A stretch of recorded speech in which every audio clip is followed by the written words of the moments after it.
Hey everybody, what is up, and welcome to the first gameplay video for Ghost Recon Future Soldier, the closed beta. So, this game is awesome, and that's why you've only seen two videos. One, I talk about the weapon customization. That's a 7-minute video. You can find that on my YouTube channel. And two, this video that you're obviously watching now. Now, why you only see two? Because this game is so amazing. I've been playing it non-stop except to go out to dinner with the family, so it is an awesome game. I'm just going to kind of talk at random. I really don't have a specific order. This is a game from early today before I really got to dive into the rifleman class and mess with my weapon a lot. But I was playing with the team.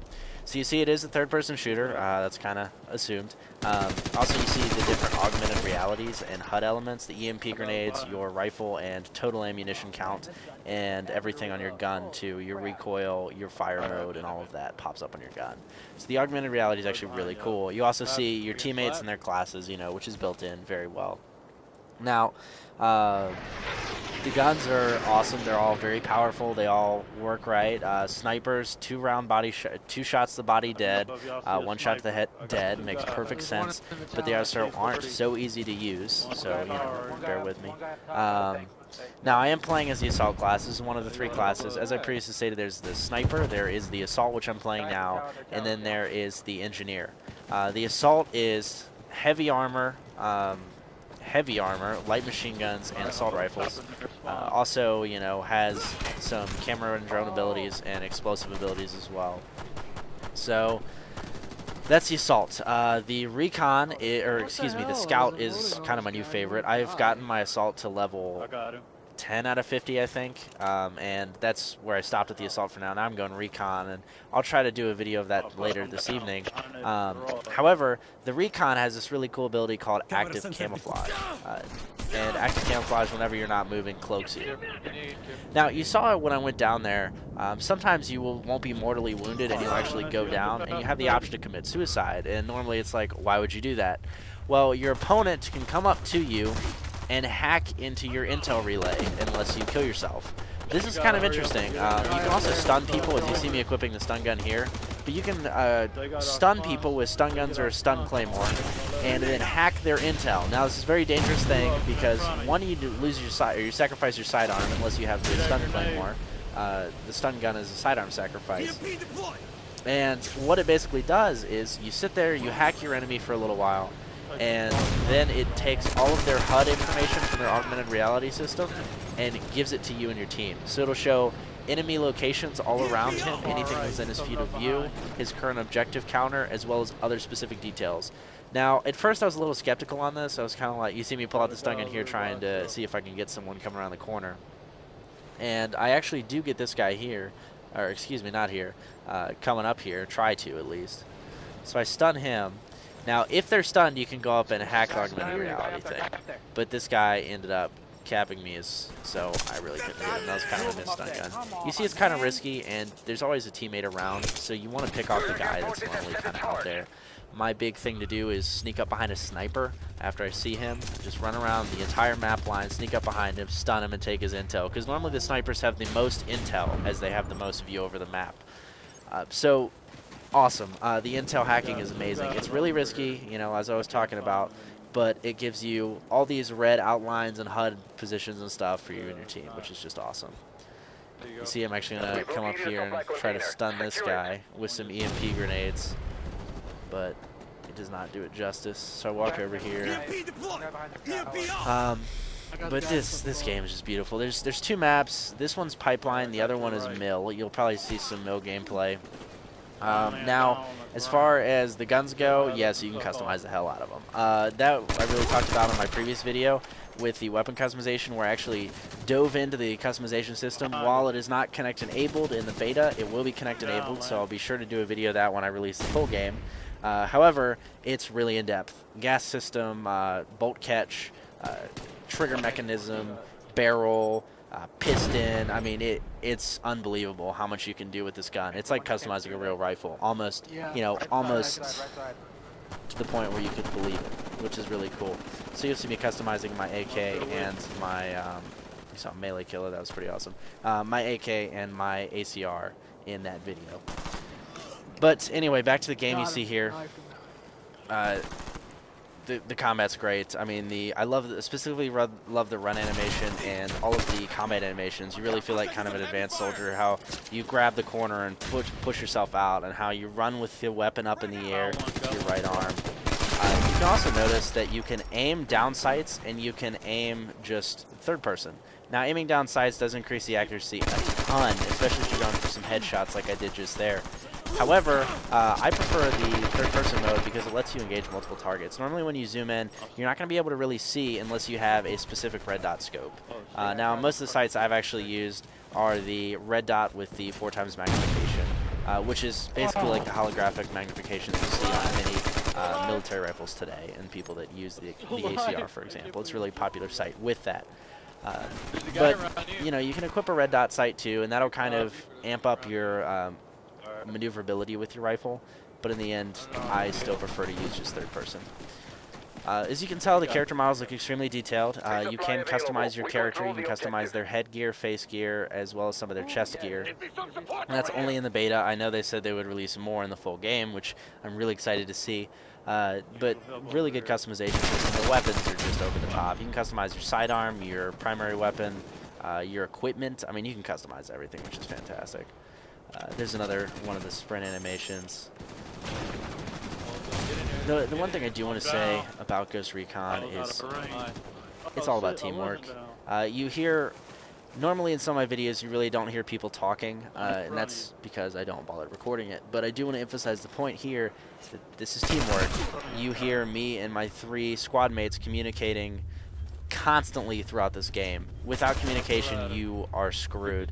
If you have intel, if you have a defensive position, if you get taken down, if you're about to be hacked, especially, you want to tell your team that so they can come get you up.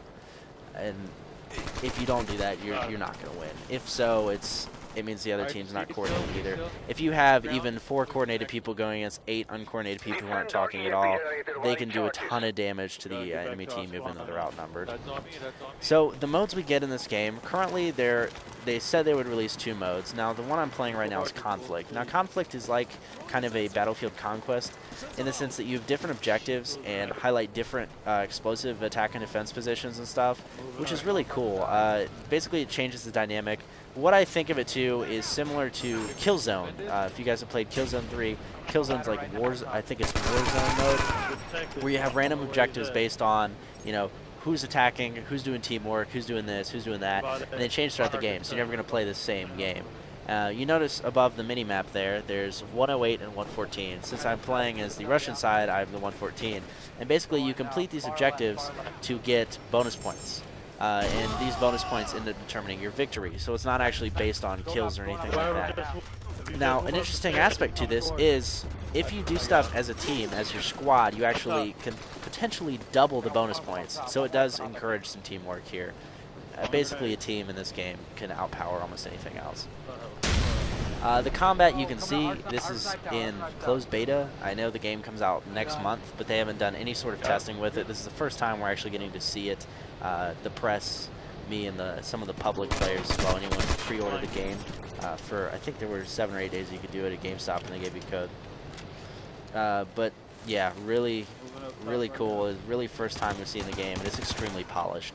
The bullet damage is great. The servers hold up extremely well. The one thing I like is that Ubisoft has their own servers. You don't have to worry about some of the EA crap that you see. Ubisoft really encourages having their own servers, which is great. Watch out.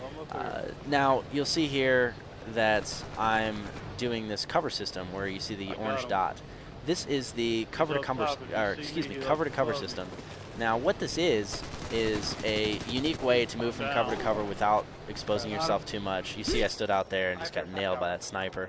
But the cover-to-cover system is extremely easy. The way I like to think of it is if you guys have ever played a Gears of War game, especially Gears of War 3, where you manage the entire cover, combat, rolling, everything with the A button, that is similar to how this game is.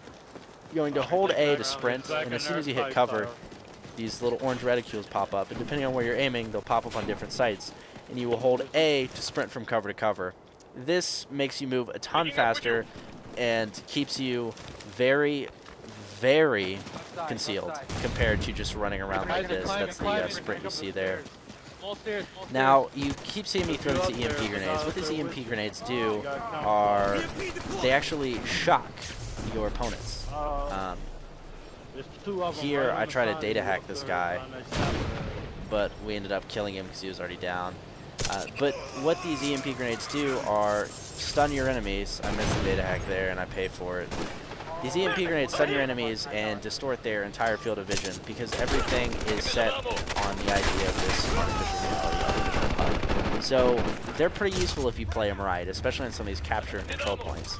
Now, from what I've experienced, these capture and control points actually help you greatly.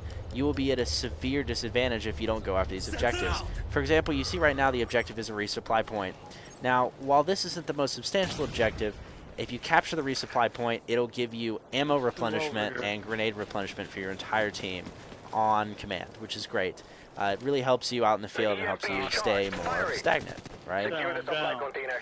However, there's also other ones, such as EMPs or C4 plants, and one of my favorites is the EMP, actually. What it'll do is you'll see a defensive position, and this defensive position will pop up, and they'll be like, defend this, or defend your EMP, or attack your enemy EMP. And if you don't plant the charge on your enemy EMP, it'll go off and disable your tech sensors for a long time. And trust me, in a game so heavily based on augmented reality, you really want those tech systems.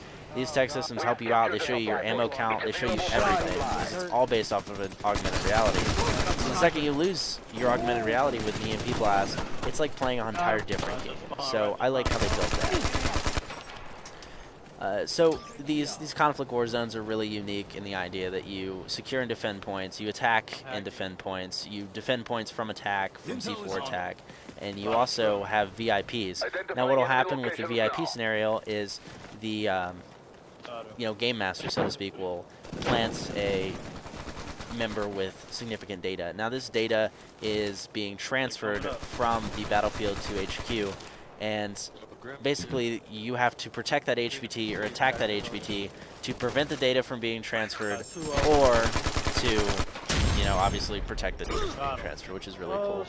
You saw there that my buddy got home and we were screaming because we took those 2 grenades. Now you see the headshots are extremely effective. Headshots are almost one-shot kills. I mean, headshots are the way to go. Another thing too, realize also that I found pretty interesting. You'll see hit markers on some of the enemy targets. Now, if I hit him in the vest, it'll show up with like a dark X or a dark orange X, and that means that my bullets are not piercing their body armor, which I find actually pretty interesting. You see I barely survived that grenade pull here, come around, get that guy. This is such a good game. We were doing so well. Anyway, guys, this is the first gameplay video I wanted to release for you. Stay tuned for more videos tomorrow, and I'm also going to be giving away a free beta code for this Ghost Recon guys. So remember to like and subscribe. Also like my Facebook page. That is where the information will be posted in order to get the beta key and win the competition. So be sure to do that.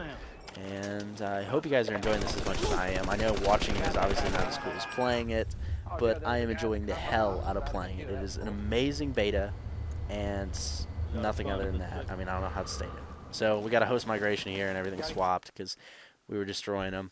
And we hop into the final game, and I'll let you enjoy the last minute and 47 seconds yourself.